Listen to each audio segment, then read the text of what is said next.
thanks, Bastian, everybody, for having me. I always enjoy these kind of conversations, sort of across disciplines, because as Bastian said, I'm more sort of a climate scientist, so I end up talking to hydrologists fairly frequently. And so, yeah, today trying to give a pretty broad introduction to climate change projections, their uncertainties, and also talk a little bit about how we potentially can reduce them, and try to give a bit of an example in context of something that might be of relevance to hydrologists. And so I have kind of the outline is basically this kind of graph trying to come from a climate change perspective where we think about global temperature changes and try to relate it in the end to more applied questions like reservoir management. Although I'm not as much in the weeds of operational research as some of you are, so I have a lot to learn there as well. And I actually just like watching some of the previous webinars of this nice series. I learned a little bit more about what you're all up to, and this concept fits actually quite nicely from this paper that was introduced previously by Kingston, where yeah, it kind of places hydrology in this space-time frame, going all the way from daily and local to global and centennial timescales. And similarly, the working groups that are associated with the Eurofriend framework. And so I think my research, I try to kind of like encompass the scales that and working groups that are yeah affected by it, or where we work in. And so even within that, it's a fair range of time and space scales that we'll try to cover. So we'll try to do that today. We start at the largest scales, basically with emission scenarios. If we talk about the future and climate change, we always have to talk briefly about emission scenarios and see that quantified it a little bit more in a minute. But fundamentally, a lot of the outcome of climate change depends on how much greenhouse gases we emit in the future. And since we don't know that yet, one of the big unknowns, we have to assume certain emission scenarios. We develop kind of storylines, and this is actually more of an integrated assessment modeling community effort where physical scientists and economists, social scientists work together to come up with scenarios. Ultimately, they come up with hundreds, thousands of scenarios of possible future socioeconomic development and associated greenhouse gas emissions. And I've shown you here net CO2 emissions from a range of these scenarios. Some go net negative by the end of the century, others continue to have an increase. And you see kind of the historical net CO2 emissions in black up until I think this is maybe 2020 or 2021, but they're still hovering around these 40 gigatons of CO2 as of last year. Ultimately, when we're talking about climate change projections and using climate models to kind of relate this to physical impact, we usually condense this scenario space to 5 representative scenarios. In the last sort of assessment report of the International Intergovernmental Panel of Climate Change, we have been looking at this SSP 585, SSP 370, etc. So they span a wide range of future possible carbon dioxide emissions, like some increasing, some going net negative. I think there's somebody still unmuted, so it'd be great if that person could mute themselves, or maybe Bastian could like prompt them to mute themselves. Thank you. Great. Yeah, using these emission scenarios to run them through climate models, global climate models, results in some probably familiar picture of future global surface temperature changes relative to a pre-industrial baseline. And yeah, we're talking anywhere from 5 degrees of warming, or maybe even 6 degrees of warming by the end of the century, all the way to these emission scenarios that actually manage to somehow keep global temperature at 1.5 degrees above pre-industrial. It's worth noting that by today, we're already at about 1.3. So we'll talk later a little bit about the plausibility of these scenarios and whether this full scenario space that we typically sample is really actually still in play. So you see already some uncertainty shading on some of these curves here, and I want to walk you through how we typically try to decompose all the uncertainties that exist at these largest of scales of climate change projections. And we'll do this at the example of temperature, but then later also talk a little bit about precipitation and how that affects potential hydrologic outcomes. So what I've shown you here are temperature time series, global average temperature time series from one climate model and 3 different emission scenarios. It doesn't matter too much which climate model or which emission scenario. The point is that, yeah, these are climate model simulations that exist. We have those, and they try to predict the future global temperature according to 3 different emission scenarios. You see pretty clear sort of storylines associated with this at the global scale. You do also see a little bit of ups and downs. That's internal climate variability that kind of happens around any long-term changes in the climate. And what we try to do usually is try to separate projections like this into what we call a forced response. So which part of this trajectory is due to the response to greenhouse gases? In this case, that's pretty straightforward, very clearly associated. High emission scenarios tend to have warmer temperatures, lower temperatures. So if we can estimate this in various ways, there's statistical tools to do that, as well as sort of more process-based ones. Once we have a forced response estimated, we can subtract it, and then we see that what is sort of left, the residual, is basically just this, what we call internal natural variability. So the stochastic chaotic variations of the weather around the climate mean state. And that's something that has happened always before humans started to interfere with the climate. That's like something that happens, and you can kind of relate it to your day-to-day weather variability. It's just pretty chaotic. Like at the global scale, phenomena like ENSO, El Niño, La Niña are important to dictate this year-to-year variability. But yeah, it's sort of natural variability of the system. Another way to think of this is basically the roll of the dice. This is like pretty random, or like the butterfly effect is another thing that people have kind of coined in context of describing internal climate variability. And there's fundamental work on chaos that actually comes from atmospheric scientists in the 60s at Lorentz, has started to, quantify that. And it's been pretty important for weather and climate forecasts, as well as projections into the future. And then, just as a side note, I know last year you had Clara Desser, my postdoc mentor a while back, present, and she has this really nice paper in 2012 going into detail about the role of internal climate variability and how it affects how we communicate climate change projections. And it's a nice way to introduce you to the concept of large ensembles of climate model simulations. So what we can do, we can use a particular climate model with the same emission scenario to look into the future, have near identical initial condition, just like round off errors, kind of butterfly effects, and then run these forward like 30, 40 times.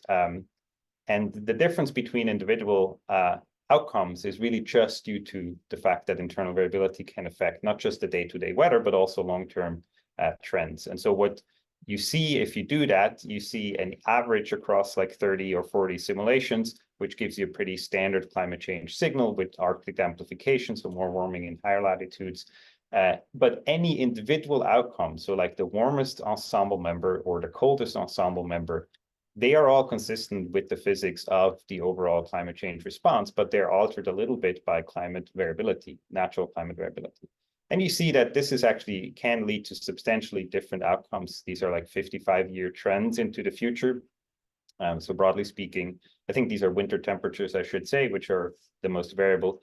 But fundamentally, at any given location, internal climate variability can affect the long-term outcome. And so that's something to keep in mind. That's like always attached to any climate change projections. You can't just look at the ensemble average of a large ensemble and expect that to be the outcome in 50 years.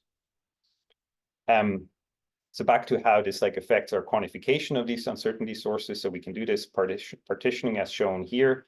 We can then also do this for not just one climate model, but 30, 40 climate models that are out there now from different models sending around the world. And we end up with a decomposition that looks a little bit like this. We can then summarize these uncertainty sources. On the one hand, model uncertainty would be the difference in response from different climate models to the same emission scenario. So this is actually kind of the fact that we don't fully know how the climate system is going to respond. Different models have different sensitivities, and they're all trying to predict the same thing, but obviously the outcome has a fair bit of uncertainty associated with it.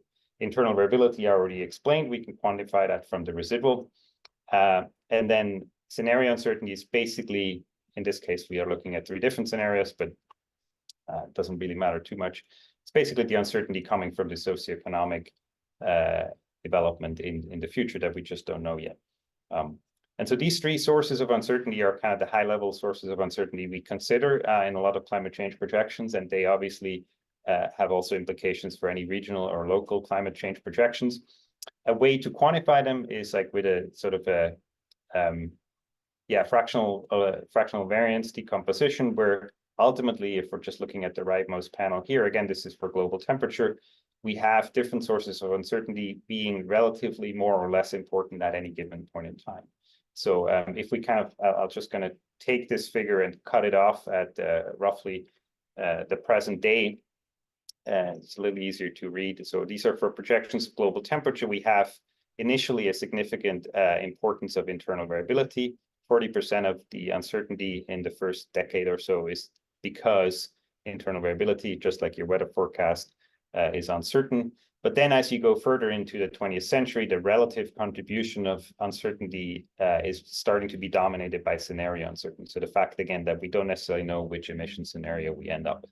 And then the blue part is the model or the response uncertainty. That's, again, maybe the most reducible part of the uncertainty spectrum, the fact that we build climate models and they don't all agree on exactly, in this case, how warm it's going to get. Yeah, and so this concept can be used to also look at regional scales and illustrate some of the complications that come in if we do that. So here is just a random example of Sahel sort of monsoonal precipitation predictions coming out of climate models. And so we see 2 things. On the one hand, if we go to regional scales, we tend to usually see a larger fraction of orange, a larger contribution of internal variability. That's just because it's noisier as we get to local scales. Globally averaged, things tend to be smoother. We also see that scenario uncertainty actually doesn't play a huge role for this region. It doesn't matter too much with how much CO2 we're going to emit.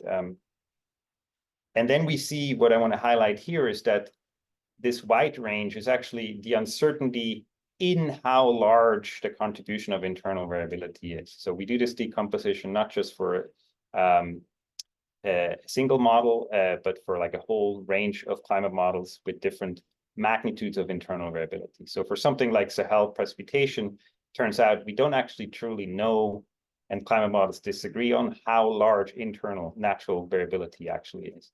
And so that's kind of displayed here by the fact that there's an uncertainty range around this partitioning line between internal variability and models uncertainty.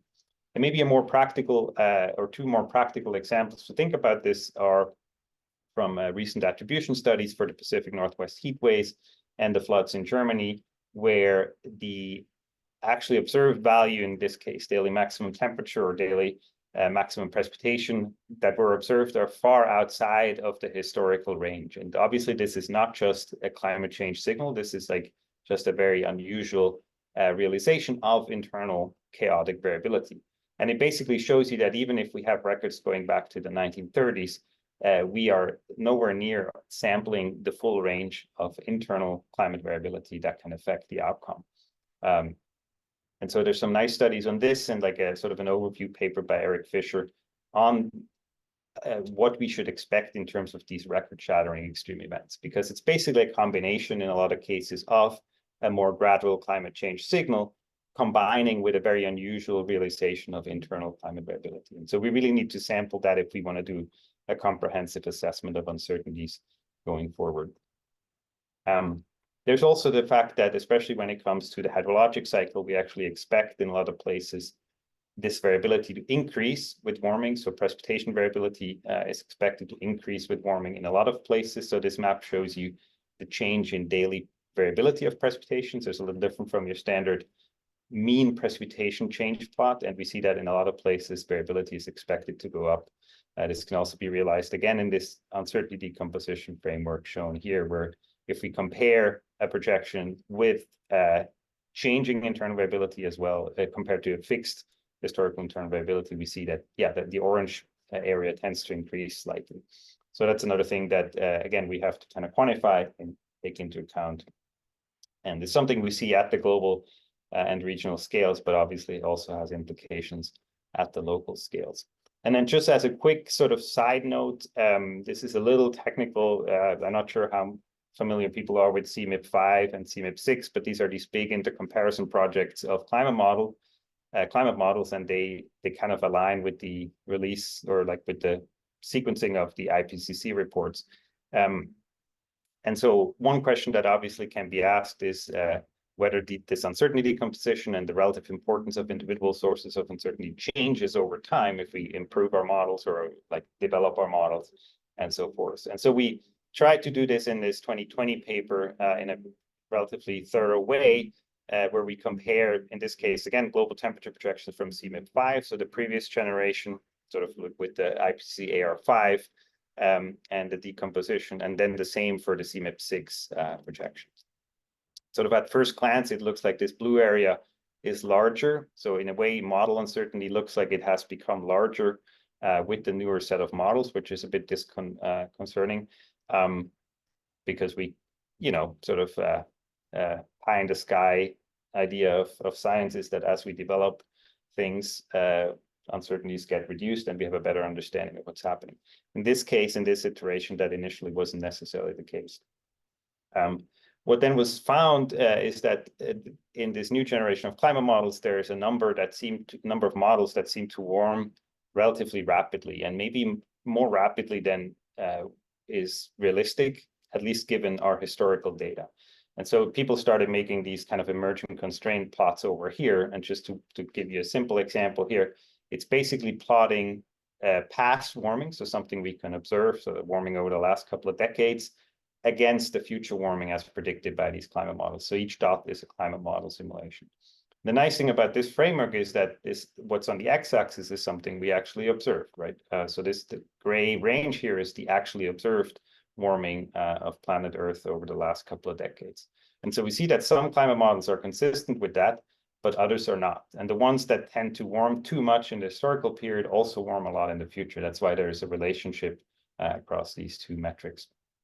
And so, at least at face value, this allows you to kind of give credibility more to the models that are consistent with the historical record versus other ones. That's kind of an attempt of climate science to do something like verification. Obviously, we have a much bigger problem than weather forecasts or hydrologic seasonal forecasting, where we don't have any or a lot of verification possibilities because we make these projections many decades out.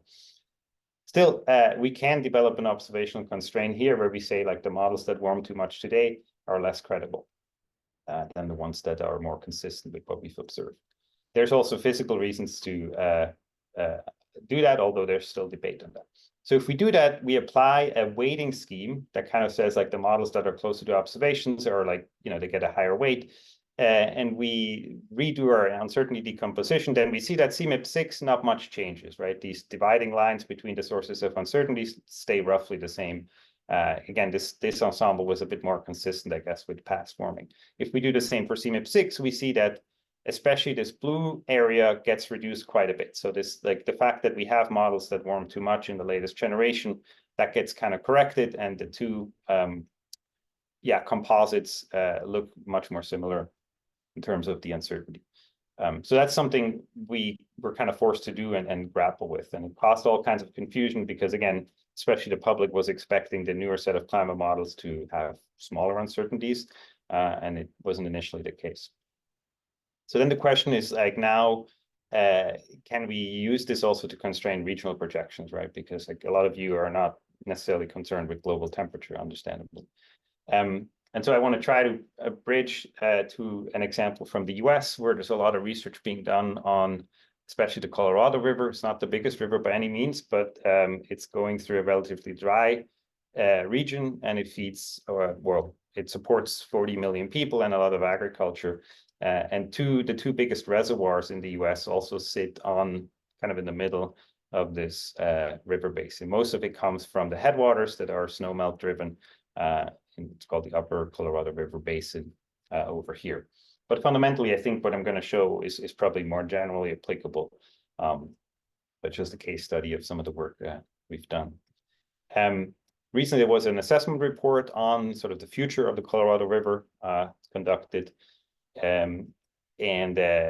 Like other climate change impact assessment, they had to grapple with the fact that there's uncertainties associated with even with temperature projections, but in particular also with precipitation projections. So many possible outcomes of temperature and precipitation over this region that obviously then affect hydrology. And if we then, again, briefly put this into our framework for temperature projections over this region, it looks a little bit like this. And we have, pretty similar decomposition as what we've seen at the global scale. If we then look at precipitation, we see a picture that's a bit more dominated by response uncertainty. So again, the models disagree on whether precipitation should go up or down and by how much. And internal variability tends to be more important for precipitation than for temperature. That's kind of a consistent theme. It's just much more variable, more chaotic. Scenario uncertainty, again, doesn't seem to be super important for precipitation in this region. As long as it gets warmer, we see a change, but the change is really, we don't know the sign. So scenario uncertainty isn't that important. And so then this brings up the question, well, with these uncertainties, can we do anything about them also at the regional scale? And there's a fair bit of work where people try to take all these different climate models and assign weights to them, just like I talked before. Fundamentally, in this report in 2020, a lot of different things have been tried. It didn't really change ultimately the stream flow change signal very much. Different weighting schemes have been applied. It didn't change the outcome much. And I speculate that a lot of this is because a lot of the weighting schemes and in a way, ways in which we analyze or validate climate models are not really geared towards helping us constrain the future. And so what's shown here is from a paper that does a really thorough job of developing a lot of different order 20 or more, order 50 metrics to validate whether a climate model is good or not over this region, over the upper Colorado River Basin. And when they then go in and they rank all these climate models according to what they determine a quality score, and they plot it against the precipitation trend, so the precipitation change over that region in the future, there is no correlation. So these metrics that are intended to validate whether this is a good or a bad climate model, they don't actually have a relationship with the metric we ask the climate models to give us an answer to, which is the change in precipitation. So that's like a fundamental problem that we're still grappling with, and maybe there's some insight from hydrologists as well, that like we can say that a climate model looks good today compared to the measurements we have today, but fundamentally we ask the climate models to give us a projection of the future. So we're interested in their sensitivity. That's a much harder thing to measure and to kind of assess whether a model is good or not. So I feel like a big problem of a lot of the metrics is that they focus on sort of mean state assessment. Does this model have the right amount of precipitation? Yes or no, but that might not be informative of how much precipitation is going to change in the future in that climate model. And so fundamentally, we're trying to work on this. It's not an easy problem. Some parts of it are, harder than others. And so if we look at this decomposition again, we can initially mostly look at response uncertainty for temperature. That's kind of something where we can make progress. We can again go back to this framework where we can ask our climate models that warm too much in the past, also warming a lot in the future. We've shown that this is true at the global scale, and there's some research from French colleagues that showed relatively unsurprisingly that this is also true at the regional scale. So we have a correlation map between global and local temperature, and it's like significant almost everywhere. So in other words, if we know that a climate model warms too much globally, there's a high chance it also warms too much over your particular region of interest. So that's helpful. So we can propagate this constraint from the global to the local scale. For this particular region, that's indeed true. So if we're looking at temperature evolution historically in black and a whole range of climate models, each of them with their own large ensemble, we see that if we then look at trends, the distribution of trends, we see that the observed trend is about 1 degree over this 74-year period. And most climate models and their associated ensemble members tend to have a bit more warming than that. So fundamentally, as a group, they tend to overestimate the warming in this region. So pretty similar story to what we just talked about at the global scale. So I think I'm going to skip details to this a lot, but this is an interesting thing where it's not in my wheelhouse, but I had some interesting conversations with people who try actually to constrain the socioeconomic aspects of the projections as well. So there's some efforts to actually model this probabilistically, obviously much harder than anything we do because it involves humans, right, how they respond. But people try to incorporate this now more and more. And so when you do this, what people find is that both the highest and the lowest emission scenarios, so the ones where we continue to emit a lot of greenhouse gases, as well as the ones where we do a very rapid change, are less likely, certainly not of equal likelihood as some sort of central emission scenarios. And so that's actually something we could start to incorporate, because for now, we've just taken these different emission scenarios and we've just treated them as different storylines. We did not assign different plausibilities. And for a while, it's actually been a critique towards climate science, because we tend to look at the most severe climate change scenarios because that's interesting, that gives us a big signal to noise. But from a socioeconomic perspective, those might not actually be the most likely scenarios. So I feel like we should start to incorporate some of that research.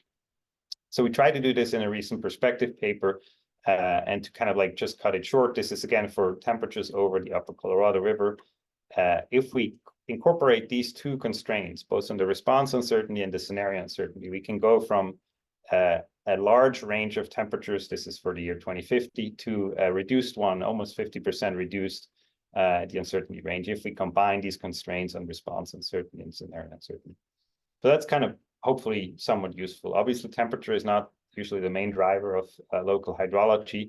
So then the question is, what do we do with this large precipitation response uncertainty? And that's more tricky, as I sort of illustrated before. For one, the trend itself over the historical period doesn't give us a lot of information. So the observed trend is almost zero. It's been declining since the 1980s from a high point that caused a lot of drought issues, but fundamentally there's not a strong trend. And climate models also don't have a strong trend. So all the climate models are consistent with the observed trend. So that doesn't allow us to constrain that very much. There's some other interesting research, like trying to do this more from a physical perspective, looking at the link between features of large-scale circulation, that we have a bit of a better understanding of how it will change in the future and how that relates to precipitation. That's something we can develop observed estimates for. So this is like a large-scale circulation metric. And we see that both in winter and summer over this region, we have a set of models that tend to lie outside of the observed historical trend, or feature. That those models tend to be in winter to be the ones that have the strongest precipitation decline, and in summer, the strongest precipitation increase. So again, like if we summarize this and try to quantify this, we basically end up with models with the most extreme winter drying and the most extreme summer wetting appear to be a little less realistic. And so again, this is different from a lot of the metrics I mentioned before, because it really gets at, are these models able to represent not just some like climatological feature that might be unrelated to what we're asking it, but really trying to develop metrics that link something we can observe today to the sensitivity. So how this model changes with warming. And that these are the only, I feel like, metrics and constraints that are going to be useful. So we don't end up with 50 metrics that tell us actually nothing about the ability of the models to predict the future. So we're working on this. It's much harder for precipitation than for temperature, in part because, especially as you get to local scales and you look at effects of not just greenhouse gases, but also aerosols, we find actually that over the historical period, in this case, over the southwestern US, there was an influence of anthropogenic aerosols, and that's a much more complex trajectory. Greenhouse gases just went up, but aerosols have been going up in the Western Hemisphere first, then down, at the same time up in the Eastern Hemisphere. And sort of this zonal asymmetry in aerosol forcing appears to have had a small but noticeable effect on the circulation over the Pacific, and as a consequence on precipitation trends over the Western US. I'm not going to go into too much detail of that, but that's kind of more of my bread and butter, these large-scale circulation changes and the effect on precipitation. Yeah. So then the question, remains a little bit how to evaluate these models. We had a paper recently with Jakob Zeichler on kind of like a set of tests that can help to evaluate the fit for purpose of models. This was more in context of compound events. But again, we can like kind of ask, for example, the correlation between temperature and precipitation over this region, where we have an observed value of like almost negative 0.6. And a lot of climate models tend to have a much weaker correlation between these two variables. Like all the climate models agree that in the future, this correlation should strengthen, but the mean value of that correlation is very different across models. And some are like outside of what can be considered consistent with observations. The paper has like a whole set of tests that we're now applying to this particular regional problem. And fundamentally, without going into too much detail, you basically have no single climate model. These are all the climate models for which we have large ensembles where we can do these tests more robustly. No single climate model passes all of these tests. And so it basically says like you can't necessarily, if you want to end up with any climate projection, you can't sort of cull or kick out climate models if they fail a test, because they all have different strengths and weaknesses. And so like a model weighting approach is probably the better way to go. And so then it becomes this question, can we constrain streamflow and then ultimately also reservoir storage projections with some of these with these recent developments from the climate science side? And this is very much work in progress and also very much a toy model, so not necessarily something that you would be excited about if you work in very operational environments, but it's just to show that we can play at least with these concepts to illustrate the uncertainties and the potential to constrain them, working with these climate change large-scale constraints. And so what we go with is like go back to some literature that's been done in the Western US, but I'm sure also elsewhere, where we use basically a simple water balance model that is easy and cheap to run and can characterize at least sort of large-scale features of a watershed, certainly not small-scale ones. It just drives on precipitation and temperature. It has a runoff efficiency or a runoff sensitivity that dictates the inflow. A reservoir can have evaporative losses that are, obviously also affected by temperature. There's demand that is driven on the one hand by, demand from historical data and projected future data, itself affected by precipitation and temperature. And so that's something that's just a few lines of code, as I'm sure a lot of hydrologists know, and that's easy to run with these large-scale climate models. So if we do that for the Western, or for this particular set of reservoirs, so we're combining here this Lake Mead and Lake Powell, these big reservoirs in the Western US, we see the observed evolution of this, and so this big decline from the 1980s in red that caused a lot of headache for water management in this region. And the reservoir model broadly captures this if we drive it with observed temperature and precipitation. And then we can also run this with model simulations from these big CMIP archives and as well as large ensembles. And fundamentally, actually, over the historical period, this agrees relatively well. The reservoirs fill until anywhere between the 1960s and 1980s. That has a lot to do with the demand. It was just ramping up. And then this decline is also captured. Going forward, we keep the demand constant. And so then this kind of plume starts to explode because it's not constrained by the demand anymore, but it's constrained by how these different climate models predict temperature and precipitation to evolve. And so if we just, there's like a big spaghetti plot, but fundamentally we see a lot of the traces end up at a depleted reservoir, which is part of the reason this is of concern. And we're not the first to show this, but quantifying this more comprehensively is kind of what we're trying to do here. So if we then zoom in on the risk of the reservoir falling below some random threshold, it's not completely random. There's some, some sort of shortage criteria associated with this number, but fundamentally, we see that this increases in the unconstrained CMIP6 case, to really kind of unpleasant values if you're like a reservoir manager, and there's ongoing discussions. New guidelines have to be in place by 2026. And so a lot of this research informs that kind of new guideline development. However, if we apply these two constraints that I mentioned, both on the temperature and the precipitation, the temperature one is much stronger and more robust. We still end up with an increasing risk of the reservoir if you're falling below 20%, but it's fundamentally a little bit reduced compared to the unconstrained set of climate model outcomes. And this is, again, predominantly driven by the fact that these tend to be, as far as we can tell, warming a bit more than we think. And then combine that with the fact that the highest emission scenarios are also considered less and less likely, you all overall end up with a like slightly reduced risk of shortage, but still larger than today, which is obviously of concern. Okay, I think I'm pretty much at 40 minutes, so that works out just fine. The conclusions, very, very broad, but happy to discuss any of them in more detail in the Q&A. There's three overarching sources of uncertainty from the climate modeling side, obviously, and I haven't talked about this. There's additional layers of uncertainty once you get to something like a downscaling, hydrologic modeling, and so forth, not to talk about operations and other water management things. So, but at the highest scales, we tend to think of this scenario uncertainty model or response uncertainty and internal variability as the important players.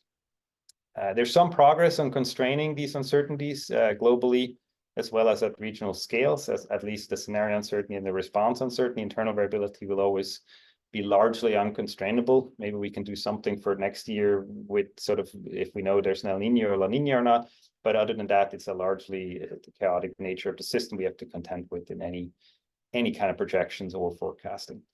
We're starting to explore these constraints in practical applications, but always with these kind of toy models. I'm working with some hydrologists here at Cornell that actually develop models that are sort of or work with the actual operational models for reservoirs that obviously are more complex and involve a lot more rules.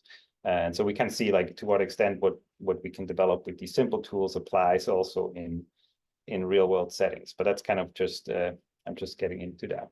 And then I should mention this really as an important component. There's sizable caveats that remain regarding the model bias understanding, right? So I've shown you ways by which we can constrain climate change projections, but the exact reason for why climate models have biases in the first place, for example, you know, why does a climate model warm more than it should or more than the historic period?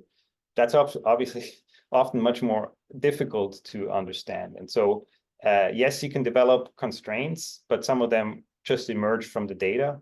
They're basically statistical.